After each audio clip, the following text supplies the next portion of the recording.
In the year 2452, humanity had reached the farthest corners of the galaxy, building colonies and trade routes on distant planets. Earth had become a respected, though often overlooked, player in the galactic community. The various alien species that now coexisted with humanity saw Earthlings as simple but persistent beings, always striving to prove themselves, but never truly rising to the heights of the ancient and more powerful species. Still, humans had a knack for surprising those who underestimated them. In a bustling spaceport on the planet Zorith 9, a young human boy named Theo sat quietly on the steps of a large, crowded plaza, his gaze fixed on the stars.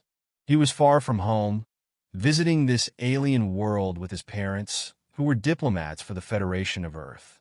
While his parents attended meetings with the local officials, Theo wandered the vast spaceport, fascinated by the strange creatures and the sprawling, futuristic architecture. But one day, as he was walking through a less crowded part of the city, something caught his eye.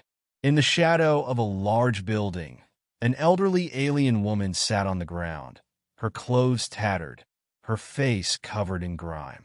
Her eyes were a dull silver, her skin leathery and worn, and she had an air of misery around her. She appeared to be begging, but what struck Theo most was the sense of quiet dignity that radiated from her despite her apparent poverty. Without hesitation, Theo approached the woman. He had been taught to help those in need, and though the woman was alien, she looked like she could use a hand. "Excuse me," Theo said softly, crouching down beside her. "Would you like some help? I can get you food or water." The woman didn't answer at first, but when Theo gently placed a small credit chip in her outstretched hand, her gaze flickered with something deeper than mere gratitude. It was almost as if she could see through him, and for a brief moment, Theo felt an overwhelming sense of connection with her. "Thank you, child," she said, her voice raspy but warm. "You have a pure heart." Theo smiled, feeling good about his small act of kindness.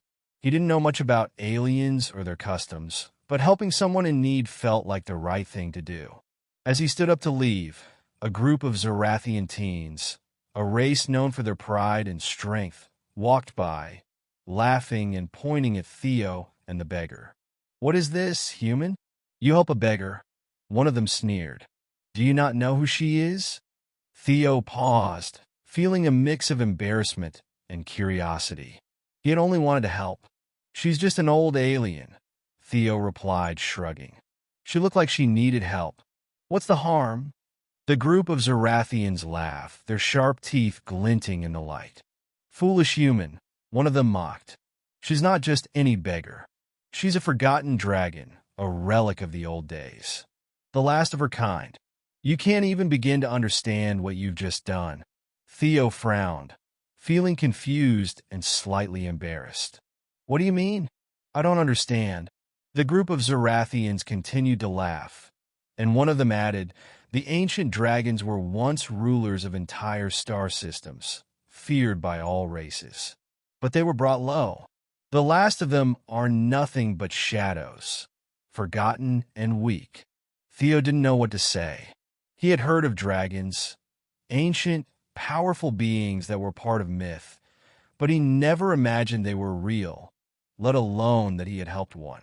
Just as Theo was about to turn away, the elderly woman spoke again, her voice calm but filled with authority. "Do not laugh at this child," she said, her silver eyes glowing faintly. "He does not understand what he has done. But you will soon, Zorathian. You will soon." The teens fell silent, suddenly unnerved by her words. Theo could feel the shift in the air, as if something ancient and powerful was awakening. He glanced at the woman again, noticing a faint shimmer in her skin, as if her true form was trying to break through the disguise. Without warning, the woman stood up, and her form seemed to grow taller, her features shifting and changing. Her skin shimmered and her robe seemed to burn away, revealing iridescent scales beneath. Great wings, made of shimmering, translucent light, unfurled from her back. Her eyes glowed like twin suns, and her voice echoed across the plaza. I am Ilera, last of the dragon kind, and you, Zarathian, will learn why it is not wise to mock a dragon. The teens, now wide-eyed and shaking, backed away slowly. Theo, stunned by the transformation, took a step back, realizing that the elderly beggar was no ordinary being. She was a living legend, a being of immense power and ancient wisdom. You're a dragon?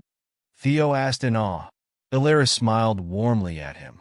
Yes, child, I am the last of my kind. But the dragons have not forgotten the galaxy, and neither will I. With a single wave of her hand, the Zarathian teens were immobilized by an invisible force, frozen in place as they trembled. Ilera's gaze shifted back to Theo, and her eyes softened.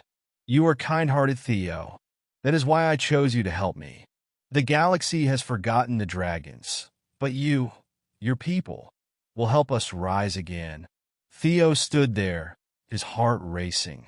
But why me? I'm just a boy. I don't have the power to help you. Ilera's voice was filled with ancient wisdom. You may be young, but your actions show a heart untainted by arrogance. That is the first step in understanding the true strength of the dragon. I can give you power, teach you the old ways. You will be the bridge between the dragons and the galaxy. But you must understand that our rise will not come without sacrifice. Theo felt a sense of awe and fear. The girl he had helped was not just a beggar.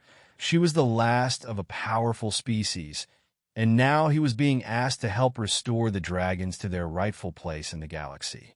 The responsibility was overwhelming. I'll help you, Theo said, his voice firm despite his nerves. I don't know how, but I'll do whatever it takes. Ilera nodded, her wings folding gracefully behind her. You have already done what many others would not. That is a start. As the Zarathian teens fled, terrified by what they had witnessed, Theo realized that the galaxy he had known was only a fraction of the vastness he had just glimpsed. His simple act of kindness had awakened something ancient, something forgotten. And now, together with Ilera, the last dragon, he would walk a path that would change the course of history. The dragons were not gone. They had only been waiting, and now Theo would help lead their resurgence into the galaxy. In the days that followed, Ilera began teaching Theo the ancient ways, unlocking the powers that lay dormant within him, powers tied to the very forces of the universe. But one thing remained clear. The galaxy had underestimated the human boy who helped a beggar dragon. They would soon learn that the true power of the dragons and of humanity had only just begun to awaken.